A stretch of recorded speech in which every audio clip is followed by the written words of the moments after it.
Kettle was still whistling when my daughter-in-law walked into the kitchen and told me to start packing.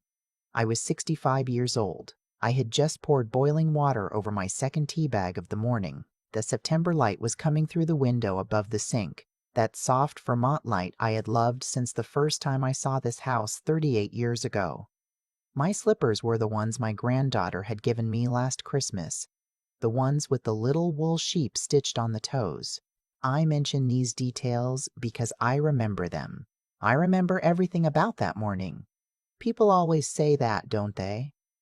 But I do. She came in wearing her gym clothes, the matching set, the kind that costs more than my first car. She set her water bottle on the counter and she said, "Mona, we need to talk. My name is Hester.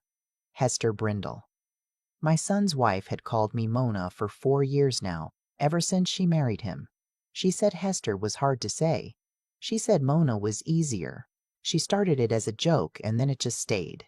My son never corrected her. I never corrected her either because I am the kind of woman who picks her battles. And a name seemed like a small one to lose. I turned around with my teacup in my hand and I said, "Of course, dear. What's on your mind?" She crossed her arms. She did that thing where she looked at the ceiling like she was searching for the words. But I already knew she had practiced this. I could tell by the way she was breathing. "Quentin and I have been talking," she said, "and we feel like it's time for you to find your own space." I waited. "It's been wonderful having you here," she said. "Really. But we're trying to start a family soon, and the energy in the house, it needs to shift. You understand?" I nodded slowly. I did not say anything yet. "There are some really nice rooms for rent in town," she said. "I looked at a few listings this morning. The one above the bakery on Putnam Street is only $900 a month. It has its own bathroom. I think you'd love it. A room above the bakery. $900 a month." I asked her very gently where Quentin was. "He's in the garage," she said. "He knows we're having this conversation. He agreed with me." I set my teacup down on the saucer. The little clink it made felt very loud. I walked out of the kitchen, through the dining room, past the wall where I still kept the framed photograph of my late husband Edmund and our son at his 6th grade graduation, and I went to the garage door and I opened it. My son was standing by the workbench pretending to organize a tackle box. He has done this since he was 12 years old. Whenever he is in trouble or about to do something he knows is wrong, he organizes things: drawers, garage shelves, lure boxes. Edmund used to laugh about it. He used to say, "Watch out when Quinn starts cleaning, Hester. The boy's hiding something." I said, "Son, your wife just asked me to move out of this house. Did you know about this?" He did not look up. He moved a yellow lure from one slot to another slot. He said, "Mom, can we not do this right now?" "That's a yes," I said. He finally looked at me. He has his father's eyes, soft brown with the same nervous flicker when he's caught in something. He said, "We just think it's time.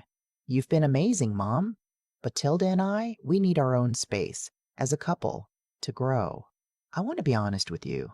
In that moment, I felt something crack inside my chest. Not break. Crack. Like an egg with a hairline fracture where you can't quite see the damage, but you know everything inside is about to leak out. I had moved into this house with Edmund in 1987. We bought it together with money from my mother's life insurance and his bonus from the regional bank. We raised Quentin in this house. I painted every wall in this house at least twice.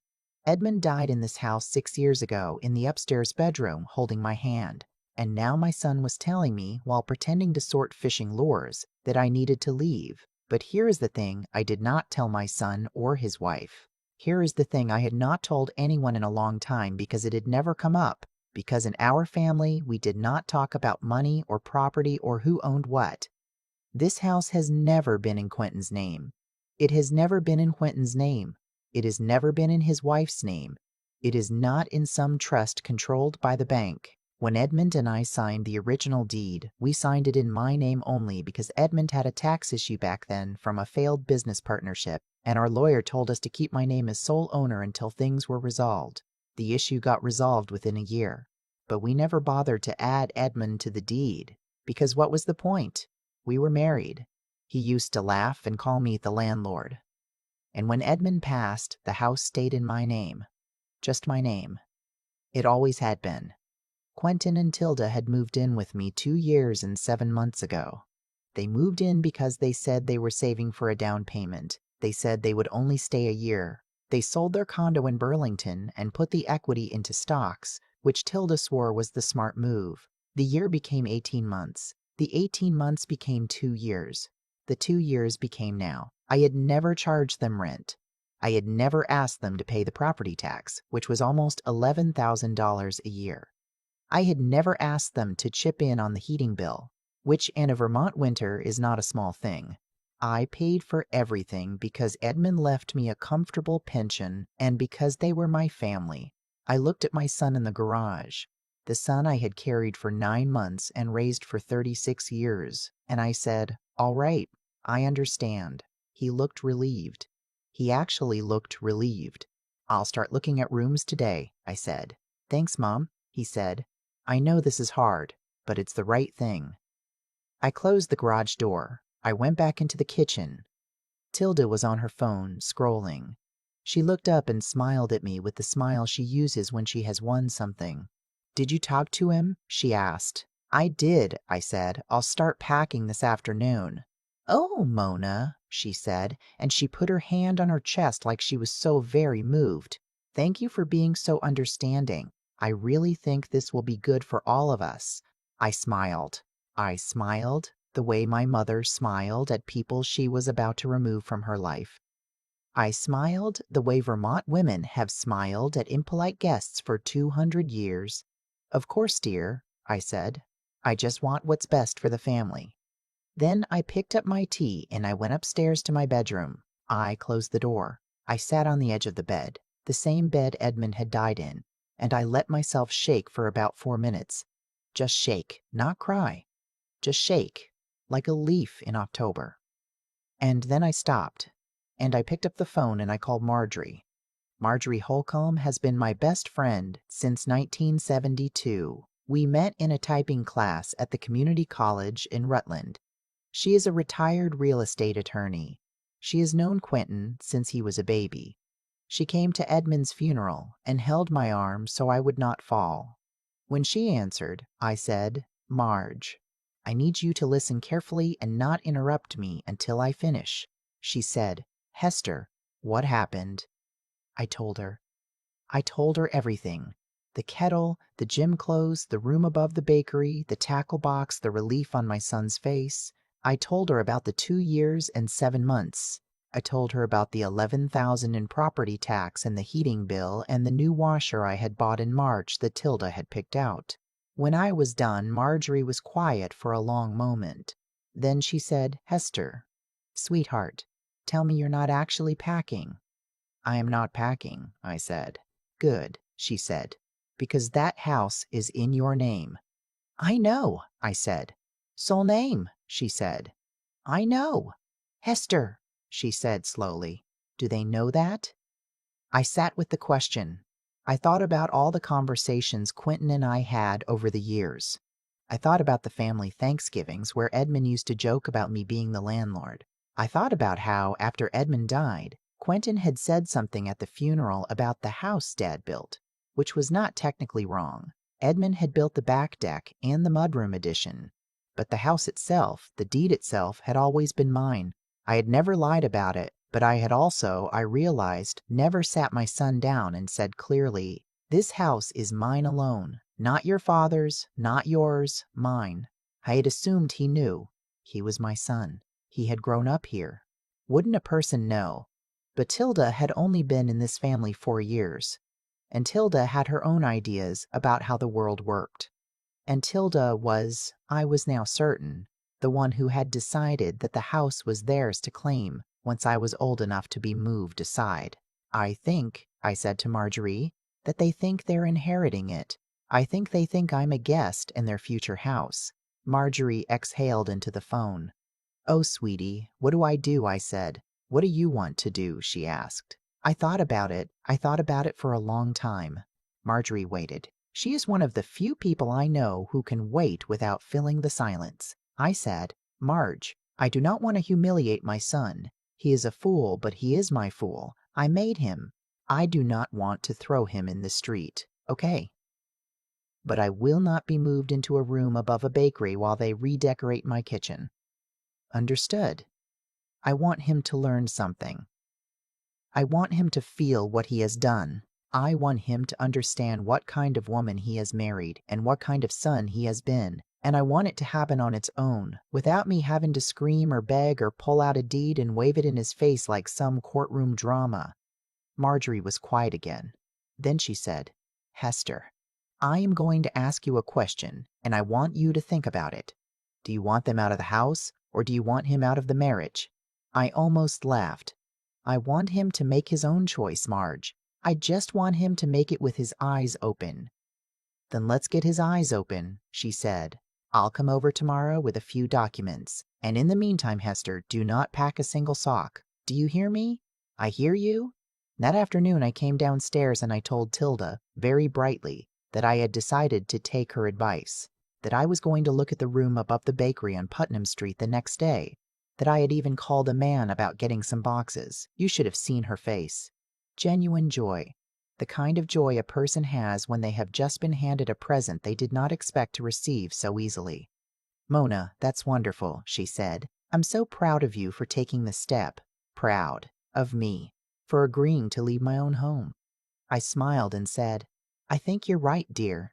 It's time. That evening at dinner, which Tilda had cooked because she had recently decided she was a cook now, she put her hand on Quentin's arm and said, Honey, we should start thinking about what we want to do with your mom's room. I was thinking a nursery eventually, but in the meantime, maybe a meditation space. My son, my only child, the boy I had nursed through croup and chickenpox and a broken collarbone from a sledding accident in 1996.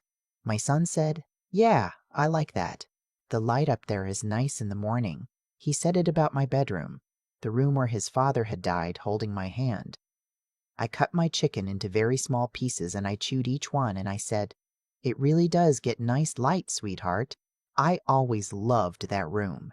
The next week was the strangest week of my life. Marjorie came over the next day on a Wednesday, while Quentin and Tilda were both at work. She brought a folder. Inside the folder was a complete copy of the deed, the original tax records, the certified survey, Edmund's will in which he left me everything but the house, because the house had never been his to leave, photocopies of the insurance documents going back to 1987. You know all this is in your name, she said, but I wanted you to have it in your hand. She also brought one more thing, a letter she had drafted at my request on her firm's letterhead. It was a formal notice to vacate, 30 days, standard legal language. She had printed 2 copies. Neither of them was signed yet. I'm not ready, I told her. That's fine, she said. You hold on to them. You'll know when it's time. I hid the folder in the back of my closet, behind the wedding dress I had kept for 43 years, even though I knew no one would ever wear it again. That week, I let Tilda show me apartments. She was so delighted. She came home from her real estate agent friend with brochures. She showed me a studio with a Murphy bed, for storage flexibility. She showed me an assisted living community on Route 7, even though I was 65 years old and walked 2 miles every morning. She showed me a basement room in a Victorian on Cedar Street where the landlord was very nice, very patient with older tenants. Every time I smiled and nodded and said, Let me think about it, dear. And every evening when Quentin came home from work, Tilda would update him on my progress. Mona looked at the Cedar Street place today. She really liked the light. I had not really liked the light. The basement had no light. It had a single high window the size of a shoebox. One night, about 10 days in, I came downstairs at around 11 for a glass of water, and I heard them talking in the living room. Quentin had his back to me. Tilda was curled up on the couch with her phone. She was saying, so if we knocked down the wall between her room and the office, we'd have the master suite of our dreams, and the downstairs we could open up completely. Honey, this house is going to be incredible when she's out of it. He said, I just feel bad, Tilde. She's been here a long time. She has been here a long time, Tilda said. That's the point. It's our turn now. She had her whole life in this house. We need to have ours. He was quiet. "Are you having second thoughts?" she said. Her voice changed. There was an edge in it that I had not heard before. It was sharp like a small kitchen knife. "Because we talked about this. We agreed. If you're going to flip on me now, after I've already started planning everything." "No," he said. Quickly. "No, you're right. It's time." "She'll be fine. She'll be more than fine," Tilda said. "She'll have her independence."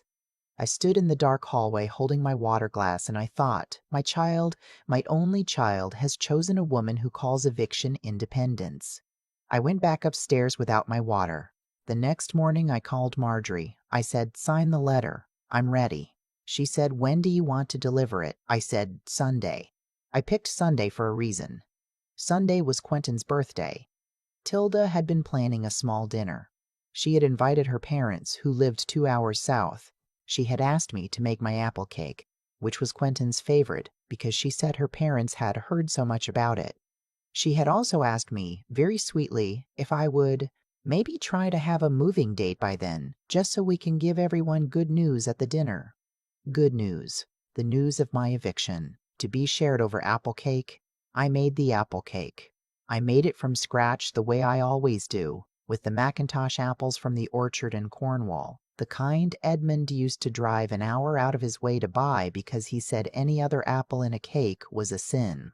I peeled them at the kitchen table, while Tilda set out her good china. The china that had been my mother's, the china she had quietly started referring to as the family china, as if it were hers by some rite of marriage. Her parents arrived at 4. I had met them twice before. The mother was a thin, nervous woman who only ate things that were beige. The father was a retired insurance salesman who liked to explain things to women. They sat in my living room and they admired my house, which they had decided was their daughter's house. And they said things like, "Tilda, you've done such a lovely job with this place." And Tilda smiled and said, "Thank you, Mama. It's been a labor of love." A labor of love. The home I had built for 40 years. We sat down to dinner at 6. Tilda had made some kind of cauliflower thing. Quentin was at the head of the table. I sat in the chair I had always sat in for 38 years, except now it felt like I was a guest at a wedding I had not been invited to. Halfway through the meal, Tilda tapped her wine glass with her fork. She stood up. "I want to make a little announcement," she said. "Quentin and I have been talking about this for a while, and I think today is the perfect day since we have family here. Mona has been so generous, letting us stay in her, in her son's childhood home for so long, and we are so grateful. But it's time for the next chapter for everyone. Mona is going to be moving into her own beautiful new space in town, and Quentin and I are going to start our family here. So I just want to raise a glass to new beginnings, to Mona, and to us." Her father lifted his glass. Her mother lifted her glass and smiled at me with what she clearly thought was pity. Quentin lifted his glass. He did not look at me when he did it. I sat very still for a moment. Then I stood up. I said, "Before we toast, I have something to share too. I've been wanting to wait until the right moment, and I think this is it." Tilda dear, what a lovely speech. Thank you. I wanted to give Quentin his birthday present now, if that's all right with everyone. Tilda blinked. "Oh, of course. We can do presents." I went to the sideboard. I pulled out the envelope I had placed there an hour before. The envelope contained 2 documents. The first was the deed to the house. The second was the 30-day notice to vacate, signed and dated, with Marjorie's firm name at the top. I walked back to the table. I handed the envelope to my son. "Happy birthday, sweetheart," I said. "Open it." He looked confused. He looked at Tilda. Tilda looked confused too. He opened the envelope. He pulled out the deed first. He read it. I watched his eyes move across the page.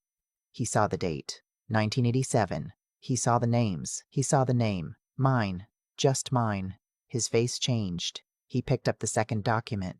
He read it. He read it twice. Then he looked at me. His mouth opened a little. He said, "Mom." Tilda said, "What is it?" "Mom." Tilda said, "What is it? What is that?" "Quentin." "What is that?"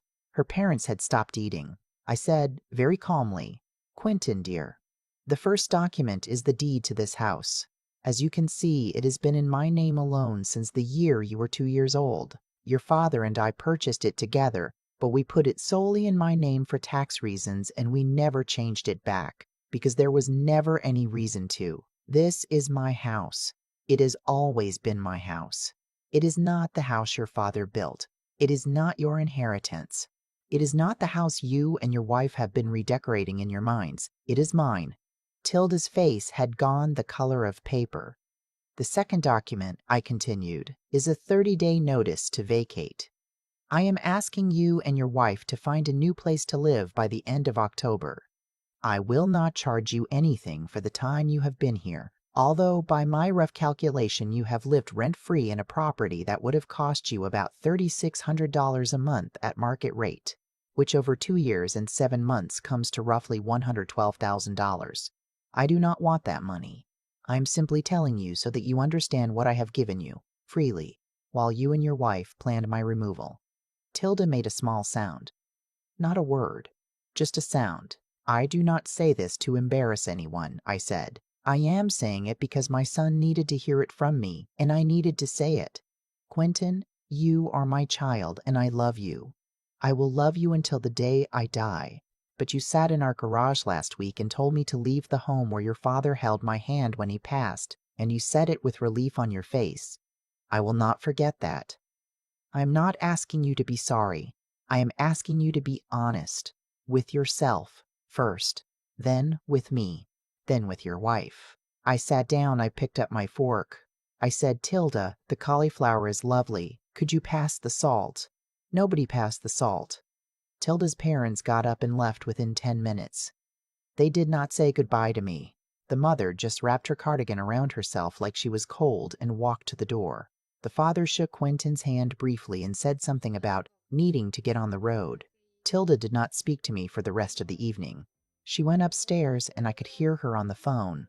Her voice was high and tight. I could not make out the words, but I knew the shape of them. Quentin sat in the living room. I sat in the kitchen. The apple cake was untouched on the counter. After about an hour, he came in. He sat down across from me. He looked older than he had that morning. He looked like his father. He said, Mom, I didn't know. I really didn't know. I know, I said. That's part of what hurts. Why didn't you ever tell me? Because, sweetheart, I never thought I would need to. I thought my son knew that his mother had a life and a home of her own. I thought my son would never assume that everything I had was waiting for him to claim. He looked at his hands. What do? He said. Tonight, you go upstairs and you talk to your wife, honestly, about what she said and what you went along with and what kind of man you want to be in this marriage. He nodded. And tomorrow, I said, you start looking for a place to live. He looked up. You're really making us go. Yes, even me. Especially you, I said. Because, Quentin, you and I need some distance for a while. I need to remember who I am without you under my roof, and you need to remember who you are without me paying for your life. You are 36 years old. It is time. He cried a little then, quietly. He had not cried in front of me since his father's funeral. I let him. I did not get up and hold him. That was not the moment for that. That was the moment for him to sit with what he had done. I went to bed. In the morning, Tilda was gone. She had packed a bag in the night and driven to her parents' house. She left Quentin a long text message that he showed me without me asking. The message said many things. Most of them were about how I had humiliated her. None of them were about him. Quentin moved out 3 weeks later. He rented a small apartment on the other side of town, not above any bakery, just a normal apartment with normal windows. Tilda did not come back. She filed for divorce in February. The grounds in her filing were irreconcilable differences regarding family boundaries. Marjorie told me that was the most honest thing the woman had ever written. My son and I did not speak much for the first 3 months.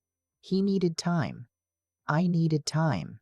When he finally came over for dinner in January, he brought a bottle of wine and he sat at the kitchen table and he said, Mom, I am so sorry. I said, I know you are, sweetheart. He said, I don't know how I let it get like that. You let it get like that, I said, because you loved a woman more than you respected your mother, and you thought you could have both without ever having to choose. You couldn't. Now you know. He nodded. We ate dinner. I made pot roast. He ate 3 helpings the way he used to when he was 16 and would come home from track practice starving. Before he left, he stood in the doorway and he looked at me for a long time. He said, "Mom, I should have called you Hester. I never should have let her call you Mona." I smiled. I said, "Thank you, sweetheart, but you can call me Mom. That's the only name I ever wanted from you." He hugged me. He held on for a long time. He held on the way a child holds on, not the way a man does. After he left, I went into the living room and I sat in Edmund's old chair, the one I had not let anyone sit in since he died. I looked at the picture of him on the mantel, the one from our anniversary in 2014, when we drove up to Quebec and he wore that ridiculous wool hat. I said out loud, to no one, "I kept the house, Eddie." The light was coming through the window. That same Vermont light. My slippers were still the ones with the little wool sheep on them. I sat there a long time. And then I got up and made myself a cup of tea. I have thought about that morning in the kitchen many times since. The kettle, the slippers, the soft fall light. And what I keep coming back to is this. Every single thing that happened to my son was something he had planted, year after year, without ever noticing he was planting it. He did not become a man who could sit in a garage and pretend to sort fishing lures while his mother was told to leave her own home. He grew into that man. Quietly. Over years. Every time he let someone call me a name I did not choose. Every time he let a small unfairness slide because it was easier than speaking up. Every time he chose the comfort of not knowing what was in his own mother's name, because not knowing kept him from having to act on it. Cause and effect. Seeds and harvest. The universe is not cruel about this. It is only honest. I think about my own part too. I was not without fault. I assumed my son knew what was true because he was my son. As if blood carries information through the air. It does not. Truth is something you say out loud, clearly, even to the people you love most, especially to them. I had been protecting Quentin from hard conversations his whole life, and what I had really been doing was protecting him from becoming a man. That is something a mother can do without ever meaning to. What I learned at 65 in a house I had been told to leave was that kindness without clarity is not kindness. It is just postponed pain. Real love, the grown-up kind, has a spine in it. It says, "This is mine. This is yours. This is what I will tolerate. This is what I will tolerate. This is what I will not." A woman who cannot say those things is not gentle. She is only afraid. I want anyone listening to this to understand something. Strength does not have to look loud. It does not have to slam doors or scream across tables. Sometimes the strongest thing a person can do is wait, gather what is true, and then speak at once, calmly, at the right moment, with a deed in her hand and an apple cake on the counter. That is not revenge. That is dignity. There is a difference. And to anyone who has children grown into people you no longer entirely recognize, I will tell you what Marjorie told me. You cannot make them into who you hoped they would be, but you can refuse to disappear so that they stay comfortable. Your refusal is the gift. Your refusal is the lesson they cannot learn from anyone but you. I kept the house. I lost some things along the way that I cannot get back, but I kept myself. And in the end, that is the only inheritance any of us actually owns. Not the deed, not the dishes, not the wedding china on the shelf. Just the person we became when it would have been easier to become someone smaller.